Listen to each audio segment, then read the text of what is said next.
ഇസ്ലാമിനെതിരെ നാഴികയ്ക്ക് 40 വട്ടം മോശമായ അഭിപ്രായങ്ങൾ പറഞ്ഞ് ഓരോ കാര്യങ്ങൾ പറഞ്ഞ് PC ജോർജ് എന്ന് പറയുന്ന പൂഞ്ഞാറിൽ ഒന്നുമല്ല എന്ന് തെളിയിച്ച ആ പക്കാ നസ്രാണി ഇസ്ലാമിനെ പറ്റി ആക്ഷേപിച്ച് പറയുമ്പോൾ ഇവിടെ മറുപടി പറയാൻ നമുക്ക് കഴിയാത്തത് കൊണ്ടല്ല, പക്ഷേ ഷെയ്ഉം മദ്കൂർ അല്ല എന്ന് ഞങ്ങൾ മനസ്സിലാക്കിയത് കൊണ്ടാ. ഒരു വസ്തുവല്ല, പറയപ്പെടാൻ പറ്റിയ വസ്തുവല്ല. ഇങ്ങനെ ഉണ്ട് എന്ന് പറഞ്ഞിട്ട് വലിയ ആളാണെന്ന് പറയാൻ പറ്റൂലല്ലോ. സഹോദരങ്ങളെ, നമുക്ക് ആവശ്യമില്ലാത്തതിൽ പോയി തലയിടരുത്. അത് അതിന്റെ വഴിയെ നടക്കും. അതുകൊണ്ട് നാം ചെയ്യേണ്ടത് നമ്മുടെ ജീവിതത്തിൽ ആവശ്യമായത് നാം ഇടപെടുക, ആവശ്യമായതിൽ മാത്രം ഇടപെടുക. ചില വിഷയങ്ങളൊക്കെ വരുമ്പോ ചില ചെറുപ്പക്കാരെ ചോദിക്കും, ഉസ്താദ് നിങ്ങളെന്താ പ്രതികരിക്കാത്തത്? എന്തിനാ പ്രതികരിക്കുന്നത്? ആവശ്യമുള്ളതിന് പ്രതികരിക്കണം, ആവശ്യമുള്ളതിൽ ദേഷ്യം കാണിക്കണം, ആവശ്യമുള്ളിടത്ത് പ്രതികരിക്കണം, ആവശ്യമുള്ളിടത്ത് ദേഷ്യം കാണിക്കണം. ദേഷ്യപ്പെടേണ്ട വിഷയങ്ങളിൽ ദേഷ്യപ്പെടാത്തവനെ ശാഫി റളിയല്ലാഹു തആല അൻഹു പറഞ്ഞത് ഫഹുവ ഹിമാറുൻ, അവന് കഴുതയാണെന്നാണ്. നമ്മുടെ ഇസ്ലാമിനെതിരെ കുതിര കയറാൻ വരുമ്പോ, നമ്മുടെ പരിശുദ്ധമായ ശരീഅത്തിനെ കുതിര കയറാൻ വരുമ്പോൾ ആരാണ് വരുന്നതെന്ന് മുഖം നോക്കാതെ ശക്തമായൊന്ന് ശബ്ദിക്കാനെങ്കിലും നമുക്ക് കഴിഞ്ഞില്ലെങ്കിൽ, ശബ്ദവും വെളിച്ചവും ഉള്ളപ്പോ അവസരങ്ങൾ കിട്ടുമ്പോ ജനങ്ങളോട് അതിന്റെ യാഥാർത്ഥ്യം പറഞ്ഞു കൊടുക്കാൻ നമ്മൾ തയ്യാറായില്ലെങ്കിൽ, നമ്മളെ പറ്റി ഇമാം ശാഫി റളിയല്ലാഹു അൻഹു പറഞ്ഞത് ഹിമാർ എന്നാണ്, കഴുത എന്നാണ്.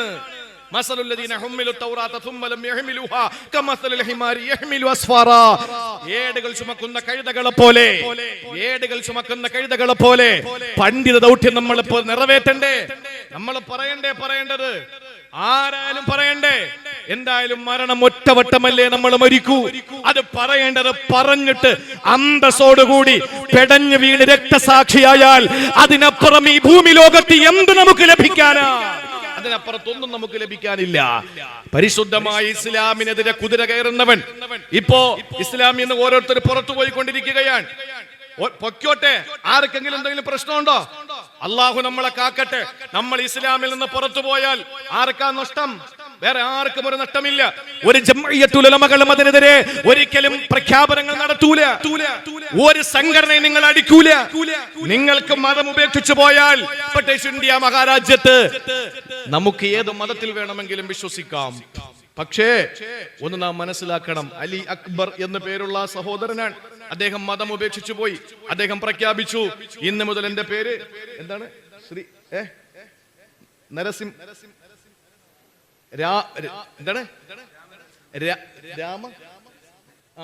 രാമ നരസിംഹൻ, അങ്ങനെ എന്തോ പേരാ. നമുക്കതിൽ പ്രശ്നമില്ല. നമ്മുടെ പ്രശ്നം എന്താണ്? അതിലൊന്നും നമുക്ക് പ്രശ്നമില്ല.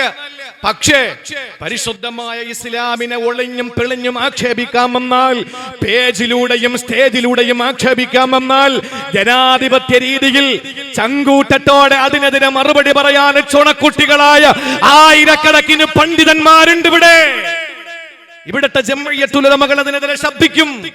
പരിശുദ്ധമായ ഇസ്ലാം വീണ് കിടക്കുന്ന ഒരു വടവൃക്ഷമാണ്. പോവുന്നവനും വരുന്നവനും കയറി ഇറങ്ങി നിരങ്ങാൻ പറ്റുന്ന നിലയിൽ വീണ് കിടക്കുന്ന വൃക്ഷമാണെന്ന് ആരെങ്കിലും ചിന്തിക്കുന്നെങ്കിൽ വിഡ്ഢികളുടെ സ്വർഗത്തിലാണ്. PC ജോർജ് എന്ന് പറയുന്ന പൂഞ്ഞാറിലുണ്ട്. ഇസ്ലാമിനെ പറ്റി പറയാ, പെട്രോൾ ഇനി ആരും അടിക്കരുത്. ഒരു ചാനൽ ചർച്ച കയറി എന്ന് പറയാ, പെട്രോൾ അടിക്കരുത് ആരും. അങ്ങനെ അടിക്കാതിരുന്നാലേ സൗദികളുടെ അവസാനിക്കുകയുള്ളൂ. ഇത് രണ്ടിന്റെ ഇടയിൽ വേറൊരു വാക്കുണ്ട്, ഞാൻ പറയില്ല. സൗദികളുടെ ഇന്നത് അവസാനിക്കണമെങ്കിൽ നിങ്ങൾ ആരും എണ്ണ അടിക്കരുതെന്ന് പറഞ്ഞു. നിങ്ങൾ ആലോചിച്ച് നോക്കൂ, ഇയാൾ വല്ലതുമാണോ? ഒന്നുമല്ല. നിങ്ങൾ എന്തിനാ ഇസ്ലാമിനെതിരെ കുറ്റം പറയുന്നത്? എന്നെ ഉസ്താദ് തുപ്പി. എന്തിനാണ് ഉസ്താദ് തുപ്പാൻ നിങ്ങൾ നിന്നോടിട്ടത്? ശിരസ് കുനിച്ചിട്ട് ഉസ്താദിനോട് തലയിൽ ഓതി ഊത് എന്ന് പറഞ്ഞപ്പോ, ഈരാറ്റുപേട്ടയിലെ ഏതോ ഒരു ഉസ്താദ് തലയിൽ ഓതി ഊതി കൊടുത്തപ്പോൾ, വർഷങ്ങൾക്ക് ശേഷം ഏതോ ശാഖയിൽ ചെന്നിട്ട് കാവി നിക്കറിട്ടതിന്റെ പേരിൽ എന്റെ തലയിലൂടെ ഉസ്താദ് തുപ്പി എന്ന് പറയാൻ ആർജവം കാണിച്ച, രാഷ്ട്രീയത്തിൽ എടുക്കാൻ നാണയമായ ഈ പറയപ്പെട്ട വ്യക്തി ഇസ്ലാമിനെതിരെ കളിക്കരുത് മറുപടി പറയാൻ അറിയാത്തത് കൊണ്ടല്ല, പക്ഷേ ഞങ്ങളുടെ ഗുരുനാഥന്മാർ, ഞങ്ങളുടെ നേതാക്കന്മാർ, ഞങ്ങളുടെ പള്ളികൾ, ഞങ്ങളുടെ ആരാധനാലയങ്ങൾ അത് പഠിപ്പിക്കുന്നില്ല. അതുകൊണ്ട് ഞങ്ങൾ പറയാത്തതാണ്. പക്ഷെ ഇതൊക്കെ കണ്ടിട്ട് ഞങ്ങൾ പൊട്ടന്മാരാണെന്ന് ധരിച്ചാൽ ഞങ്ങൾ പൊട്ടന്മാരല്ല. ഞങ്ങൾ ഇതൊക്കെ കാണുന്നുണ്ട്, കേൾക്കുന്നുണ്ട്. മറുപടി പറയാത്തത് നിങ്ങൾ പറയപ്പെടാൻ പറ്റാത്തൊരു വസ്തു ആയതുകൊണ്ടാണ് എന്ന് മാത്രമേ നമുക്ക് പറയാനുള്ളൂ. ഇപ്പൊ അള്ളാന്റെ തൗഫീഖ് കൊണ്ട് എന്താ സംഭവിച്ചെന്നറിയോ? രാജ്യത്തെ വർഗീയവാദികളൊക്കെ ലിസ്റ്റ് എടുത്തിട്ട് കരുനാഗപ്പള്ളിയിൽ തുപ്പല് കിട്ടുന്ന സ്ഥലങ്ങൾ, ഹലാൽ തുപ്പല് കിട്ടാത്ത ഹോട്ടലുകൾ. അപ്പോ എന്തായി സംഭവം? മുസ്ലിം ഹോട്ടൽ ഏത്, അമുസ്ലിം ഹോട്ടൽ ഏതെന്നുള്ളതല്ല, നല്ല ഭക്ഷണമുള്ള ഹോട്ടലുകൾ ഏത്, നല്ലതല്ലാത്തത് ഏതെന്ന് വ്യക്തമായി. ഇപ്പൊ റാഹത്തായി അതൊക്കെ എടുത്ത് സ്ക്രീൻഷോട്ട് എടുത്ത് വെച്ചിരിക്കുകയാണ്. ഇടയ്ക്ക് കഴിക്കുന്നെങ്കിൽ അങ്ങനെയുള്ള കടയിൽ ഇറങ്ങി കഴിക്കാൻ. എന്റെ പ്രിയപ്പെട്ട സഹോദരങ്ങളെ, ഇതൊക്കെ അള്ളാഹു നിങ്ങളെ കൊണ്ട് പറയിപ്പിക്കുന്നതാണ്. ഹലാല് വ്യക്തമാണ്. അവ്യക്തമായി എവിടെയെങ്കിലും ചുരുളഴിയാതെ കിടന്നാൽ അതിനെ അഴിക്കാൻ അള്ളാഹ്ക്കറിയാം. ഹലാല് വ്യക്തമാണ്. ഞാനൊന്ന് ചോദിക്കട്ടെ, ഈ ഹലാല് ബോർഡിനോട് എന്താ ഇത്ര വെറുപ്പ് നിങ്ങൾക്ക്? എന്നാലും ഞാൻ ചോദിക്കുകയാ, ഇവിടത്തെ പാവപ്പെട്ട സഹോദരങ്ങൾ വളരെ വൃത്തിയായി കഴുകി, വളരെ വൃത്തിയായി ഉണ്ടാക്കുന്ന ഭക്ഷണം വളരെ വൃത്തിയായി പാകം ചെയ്ത്, വളരെ വൃത്തിയായ തീൻമേശയില്, വളരെ വൃത്തിയുള്ള പാത്രത്തില്, വളരെ വൃത്തിയോടെ വിളമ്പിയിട്ട് മാന്യമായ നിലയിൽ ജീവിക്കുന്ന മുസ്ലിം ഹോട്ടലുകൾ കാണുമ്പോ നിങ്ങൾക്ക് എന്താ ഈ ഹലാലിനോട് നിങ്ങൾക്ക് വെറുപ്പ്? ആണത്വമുണ്ടെങ്കിൽ, അഭിമാനബോധമുണ്ടെങ്കിൽ ഇങ്ങനെയുള്ള ഈ ഹലാലിനോടുള്ള നിങ്ങളുടെ വെറുപ്പുണ്ടല്ലോ, അത് കോശർ എന്ന് പറയുന്ന സംവിധാനത്തോട് നിങ്ങൾ കാണിക്കേ. നിങ്ങൾക്കറിയോ അങ്ങനെ സംവിധാനം? എന്താ ഈ കോശർ എന്ന് പറയുന്നത്? എന്താണ്? KOSHER, കോശർ. നിങ്ങൾ നോക്കി, ഈ ഉൽപ്പന്നങ്ങള് ഹലാൽ ഉൽപ്പന്നങ്ങള് പോലെ കൂടുതൽ ഇന്ന് വിറ്റഴിക്കപ്പെടുന്ന ഒരു സംവിധാനമാണ് കോശർ എന്ന് പറഞ്ഞാൽ. ഹിബ്രു ഭാഷയിൽ അതിന്റെ അർത്ഥം ശുദ്ധമായ ഭക്ഷ്യയോഗ്യമായ വസ്തു, വൃത്തിയുള്ള കഴിക്കാൻ പറ്റുന്ന നല്ല വസ്തു. ഈ ഹിബ്രു ഭാഷയിൽ അതിന് ഇങ്ങനെയാണ് അർത്ഥം കൊടുത്തിരിക്കുന്നത്.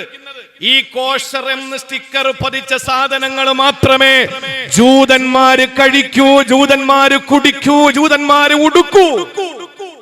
എന്തേ അതിനെതിരെ രംഗത്ത് വരാത്തത്? ഞങ്ങളുടെ ഹബീബ് തിന്നുന്ന കാര്യത്തിൽ മാത്രമല്ല, ഒരു തെങ്ങും തോപ്പ്, ആ തെങ്ങും തോപ്പിൽ എന്റെ തെങ്ങിൽ നിന്നാണോ ഈ വീണ് കിടക്കുന്ന തേങ്ങ, അടുത്തുള്ളവന്റെ ആ തെങ്ങിൽ നിന്നാണോ ഈ തേങ്ങ വീണ് കിടക്കുന്നത്? അത് അവ്യക്തമാണെങ്കിൽ ഈ ഹലാലിന്റെയും ഹറാമിന്റെയും ഇടയിൽ ഒരു നിഗൂഢമായ, ചുരുളഴിക്കാൻ കഴിയാത്ത ഒരു തലം കൂടിയുണ്ട്. അതിന് പറയുന്നത് ശുബ്ഹാത്ത് എന്നാണ്. ആരെങ്കിലും ശുബ്ഹാത്തിനെ സൂക്ഷിച്ചു കഴിഞ്ഞാൽ അള്ളാഹുവിന്റെ ഹബീബ് സല്ലല്ലാഹു അലൈഹി വസല്ലം പറഞ്ഞത് അവൻ വിജയിച്ചു എന്നാണ്. ഹലാല് വ്യക്തമാണ്. നോക്കിക്കൊണ്ട് നിൽക്കുമ്പോ തന്റെ തോപ്പിലെ തെങ്ങിൽ നിന്ന് തേങ്ങ വീണു, ഹലാൽ വ്യക്തം. നോക്കിക്കൊണ്ട് നിന്നപ്പോ അപ്പുറത്തെ തെങ്ങിൽ നിന്ന് തേങ്ങ വീണു, ഹറാമും വ്യക്തം. ഇത് രണ്ടും കാണാതെ വീടിന്റെ മുറ്റത്തിറങ്ങിയപ്പോ മുറ്റത്ത് തേങ്ങ കിടക്കുന്നു. ഇവിടത്തതുമാകാം, അവിടത്തതുമാകാം. അതിന്റെ പേരാണ് ഹറാമ്. ഇത് ഞങ്ങൾ കഴിക്കൂല എന്ന് പറഞ്ഞാൽ ഞങ്ങളെ ഇത് തീറ്റിച്ചേ അടങ്ങൂ എന്ന് പറയാൻ ആരാ നിങ്ങൾക്ക് അനുവാദം തന്നത്? ഞങ്ങൾ ഇഷ്ടമുള്ളത് കഴിക്കും, ഞങ്ങൾക്ക് ഇഷ്ടമുള്ളത് തിന്നണം, ഞങ്ങൾക്ക് ഇഷ്ടമുള്ളത് ഉടുക്കണം, ഞങ്ങൾക്ക് ഇഷ്ടമുള്ളത് ധരിക്കണം, ഞങ്ങൾ ഇഷ്ടമുള്ളിടത്ത് കിടക്കും. അത് ചോദിക്കാൻ ഇവിടെ ആരെയും ഏൽപ്പിച്ചിട്ടില്ലല്ലോ. ഇന്ത്യ മഹാരാജ്യത്ത് അതിനുള്ള അനുവാദം ഞങ്ങൾക്കുണ്ടല്ലോ. ഞങ്ങളുടെ മതമനുസരിച്ച് ജീവിക്കുന്നതിന് രാജ്യത്തിന്റെ മഹത്വമായ, മഹോന്നതമായ ഈ രാജ്യത്തിന്റെ ഭരണഘടനയ്ക്ക് വിരുദ്ധമാകുന്നില്ല. എന്തുകൊണ്ട് കോശറിനെതിരെ പോകുന്നില്ല? 2-3 ഉദാഹരണങ്ങൾ പറയാം. നിങ്ങൾ അലസരായി പോകരുത്. ഞാൻ കഴിഞ്ഞ മാസം വന്നപ്പോ 1.5 മണിക്കൂർ പ്രസംഗിച്ചോളൂ, ബാക്കി പിരിവായിരുന്നു. അപ്പൊ അതുകൊണ്ട് എനിക്ക് തന്നെ എന്റെ സ്വത്വബോധത്തോട് തന്നെ എനിക്കൊരു അനീതി തോന്നി. അതുകൊണ്ട് ഞാൻ 2 മണിക്കൂർ പ്രസംഗിക്കും. ഇനി 15 മിനിറ്റ് കൂടെ പ്രസംഗിച്ചിട്ട് നിങ്ങൾ തരുന്ന എന്താണോ അത് വാങ്ങിക്കൊടുക്കും ഇൻഷാ അല്ലാഹ്. അള്ളാഹു തൗഫീക്ക് തരട്ടെ, കൊടുക്കാൻ അള്ളാഹു മനസ്സ് തരട്ടെ. ആമീൻ പറയും. കൊടുക്കാൻ കൂടെ വേണം, ആമീൻ പറഞ്ഞാൽ മാത്രം പോരാ. അപ്പൊ ഏതായിരുന്നാലും എന്റെ പ്രിയ സഹോദരങ്ങളെ, ഒരു 2 ഉദാഹരണം പറഞ്ഞുതരാം. ഇവിടെ നിന്ന് കയറ്റുമതി ചെയ്തു, ബീഫ് കയറ്റുമതി ചെയ്തു. ഈ ബീഫ് കയറ്റുമതി ചെയ്ത് വിദേശ രാജ്യങ്ങളിലെ സൗദി അടക്കം, ഖത്തർ അടക്കം, ബഹ്റൈൻ അടക്കം, കുവൈറ്റ് അടക്കം, ദുബായ് അടക്കം, ഒമാൻ അടക്കമുള്ള രാജ്യങ്ങളിലെ കയറ്റുമതി ചെയ്തു. അങ്ങനെ കോടികൾ സമ്പാദിച്ചു. അവിടെ അൽ കബീർ എന്ന് പറയുന്ന ബീഫ് കയറ്റുമതി അവസാനം കണ്ടുപിടിക്കുമ്പോൾ അതിന്റെ പിന്നിൽ ഇവിടത്തെ രാജ്യവിരുദ്ധമായി പ്രവർത്തിക്കുന്ന രാജ്യത്തിന്റെ ശത്രുക്കളായ വർഗീയ ഫാസിസ്റ്റുകളാണെന്ന് തെളിഞ്ഞു. ഇല്ലേ? പിന്നെയോ എന്റെ പ്രിയപ്പെട്ട സഹോദരങ്ങളെ, ഹലാൽ ശർക്കര, ശബരിമലയിലേക്ക് കയറ്റി അയക്കുന്ന ശർക്കര, ഹലാൽ ശർക്കര, അങ്ങനെ അത് കുറെ വിവാദം ഉണ്ടായി. രാജ്യം ഭരിക്കുന്ന പാർട്ടിയുടെ കേരളത്തിന്റെ പ്രസിഡന്റ് അത് പത്രസമ്മേളനം വിളിച്ചിട്ട് പറഞ്ഞു. അയാൾ എന്താ പറയുന്നത് അയാൾക്ക് തന്നെ അറിയില്ല.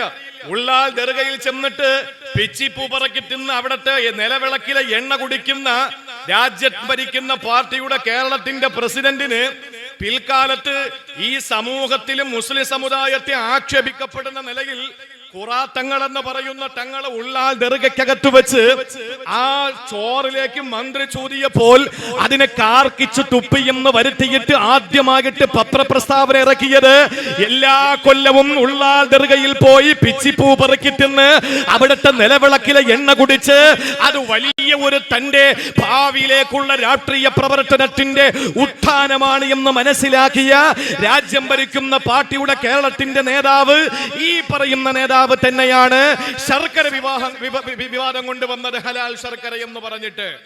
അങ്ങനെ ഇത് പഠിക്കാൻ തീരുമാനിച്ചു. ഇത് എവിടെന്നാ ഇത് കൊണ്ടുവരുന്നതെന്ന് തീരുമാനിച്ചു. അങ്ങനെ പഠിച്ചു വരുമ്പോഴാണ് മഹാരാഷ്ട്രയിലെ ഒരു ശിവസേനയുടെ നേതാവാണ് ഈ ഹലാൽ ശർക്കരയുടെ ഉൽപ്പന്നത്തിന്റെ പ്രൊഡ്യൂസർ എന്ന് മനസ്സിലാക്കിയപ്പോൾ എല്ലാവരും മുട്ടുമടക്കി.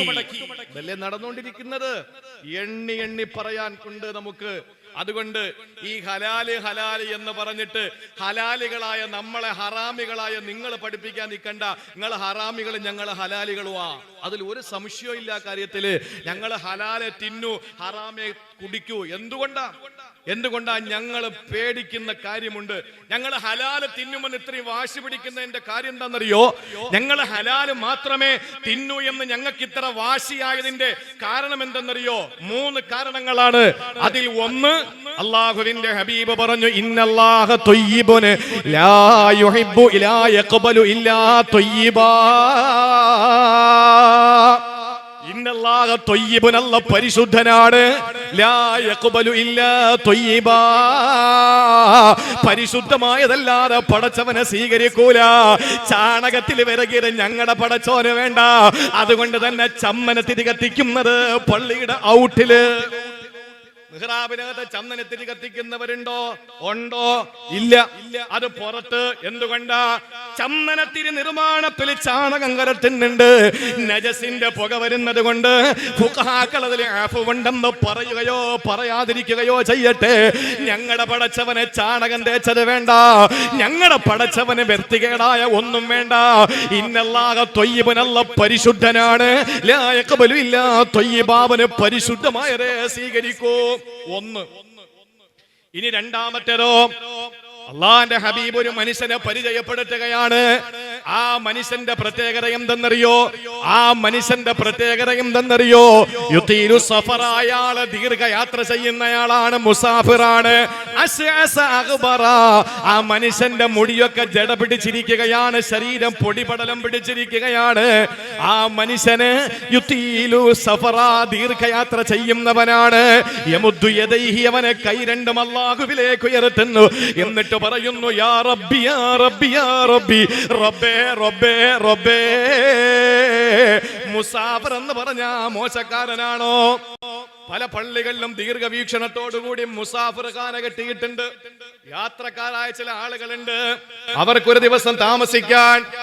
മുസാഫിർ എന്ന് പറഞ്ഞാൽ അവൻ കോടീശ്വരനാണെങ്കിൽ പോലും സക്കാത്ത് വാങ്ങാൻ അർഹതപ്പെട്ടവനാണ്. നാളെ കട്ട് ചെയ്തിട്ട് സ്വഭാവം ഇപ്പൊ അങ്ങനെയാണ്. ഇപ്പൊ അങ്ങനത്തെ സ്വഭാവമുണ്ട്. ആവശ്യമായത് കട്ട് ചെയ്തിട്ട് ഞാൻ ഒരു ദിവസം മക്കൾ എങ്ങനെ ആകണമെന്ന് പഠിപ്പിക്കുന്ന ഒരു പ്രസംഗം ആലുവയിലെ തോട്ടുമുഖത്ത്. അപ്പൊ ഞാൻ പ്രസംഗിച്ചു, മക്കളെ മയ്യത്ത് നിസ്കരിക്കാനെങ്കിലും പഠിപ്പിക്കണ്ടേ? നമ്മുടെ പള്ളിയിൽ കൊണ്ട് മയ്യത്ത് വെച്ച നമ്മളെ മക്കൾ വന്ന് കരയുമ്പോ നിസ്കരിക്കുമ്പോ നെഞ്ച് പടയ്ക്കുന്ന പെടപ്പ് ആ പള്ളിയിലെ ഇമാമ് നിസ്കരിച്ചാൽ കിട്ടുവോ? ഇമാമിന് 2000 രൂപ കൊടുക്കുന്നു. ആ ഇമാമിന് കിട്ടുന്ന എന്റെ വാപ്പ മരിക്കുമ്പോ എന്റെ വാപ്പാക്ക് കിട്ടുന്ന ആ മരണപ്പെട്ട എന്റെ വാപ്പാടെ മരണത്തിൽ വേദനിക്കുന്ന എന്റെ ഹൃദയത്തിന്റെ പെടപ്പ് പള്ളിയിലെ ഉസ്താദിന് കിട്ടുവോ എന്ന് ഞാൻ ചോദിച്ചു. അപ്പോഴാണ് ബഹുമാനപ്പെട്ട കാന്തപുരം AP അബൂബക്കർ ഉസ്താദിന്റെ മകൻ അബ്ദുൽ ഹക്കീം അസ്ഹരിയുടെ ഒരു പ്രസംഗം വേറൊരു സ്ഥലത്ത് അദ്ദേഹം പ്രസംഗിച്ചു. എന്താണെന്നറിയോ? നിങ്ങൾ സിയാറത്തിന് പോകുമ്പോ ആ സിയാറത്തിന് പോകുന്ന സ്ഥലത്ത് നിങ്ങൾ ഒരു വക്കീലിനെ കൂടെ പിടിക്കണം. എന്ന് പറഞ്ഞാൽ നമ്മുടെ ആസാ സാറിനെ പോലുള്ള ആളല്ല, പള്ളിയിലെ മുക്രിയോ അല്ലെങ്കിൽ വേറെ ആരെങ്കിലും ഒന്ന് വിളിച്ചിട്ട് പോണം, എന്തെങ്കിലും സദക്കയൊക്കെ അവർക്ക് കൊടുത്തിട്ട് അദ്ദേഹത്തെ കൊണ്ട് ദ്വാരപ്പിക്കണമെന്ന് പറഞ്ഞു. അദ്ദേഹം എന്ത് രീതിയിൽ പറഞ്ഞു അദ്ദേഹം പറയട്ടെ, ഞാനല്ല പറയേണ്ടത്. ഇത് രണ്ടും കൂടി അങ്ങോട്ട് ആവശ്യത്തിന്, എത്രയോ കൊല്ലത്തിന് മുമ്പ് ഞാൻ പ്രസംഗിച്ച പ്രസംഗമാണ്, അത് രണ്ടും കൂടി വെട്ടിയെടുത്തിട്ട് വളരെ മനോഹരമായി നമ്മുടെ ചില ആളുകളൊക്കെ എന്ത് ചെയ്തു, അവർ പറഞ്ഞു, കണ്ടോ അബ്ദുൽ ഹക്കീം അസ്ഹരിക്ക് നവാസ് മന്നാനിയുടെ കിടിലം മറുപടി. അബ്ദുൽ ഹക്കീം അസ്ഹരിയുടെ രോമത്തിന്റെ വില എനിക്കുണ്ടോ? ഇല്ലെന്ന് വിശ്വസിക്കുന്നവനാ ഞാൻ. ആലിമീങ്ങളുടെ ഒരു വില എനിക്കില്ല, ഞാൻ ആലിമായിട്ടില്ല. എന്റെ ഉസ്താദുമാരും എന്റെ സീനിയറായി എന്റെ കൂടെ പഠിക്കുന്നവരും അവര് എഴുതി തരുന്നത് കാണാതെ പഠിച്ചിട്ട് മനസ്സിലാക്കിയിട്ട് പ്രസംഗിക്കുന്ന ഒരാളാ ഞാൻ. അങ്ങനെ ഒരു ബോധം എനിക്കുണ്ട്. അതിപ്പോ പറഞ്ഞു പോലെ അടുത്ത വർഷം നിങ്ങൾ വാതിനെ വിളിച്ചില്ലെങ്കിൽ 1001 തൊട്ട് അൽഹംദുലില്ലാ വേണമെങ്കിൽ ഒരു പാവം അങ്ങോട്ട് തന്നേക്കാം. ഞാൻ പറയുന്നത് എന്റെ പ്രിയപ്പെട്ട സഹോദരങ്ങളെ, നമ്മൾ ഒരിക്കലും സന്ദർഭത്തിന് നടത്തിയെടുത്തിട്ട് മനുഷ്യനെ കൊച്ചാക്കാൻ നടക്കരുത്.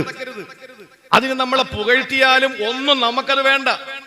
ഇനിയിപ്പോ ഇത് നാളെ ക്ലിപ്പായിട്ട് വരും, അതാ പ്രശ്നം. ഈ പറഞ്ഞ നാളെ ക്ലിപ്പാവും. അതുകൊണ്ട് പ്രിയപ്പെട്ട സഹോദരങ്ങളെ, ഞാൻ പറഞ്ഞു വന്നത് സന്ദർഭത്തിൽ നടത്തിയെടുക്കരുത്.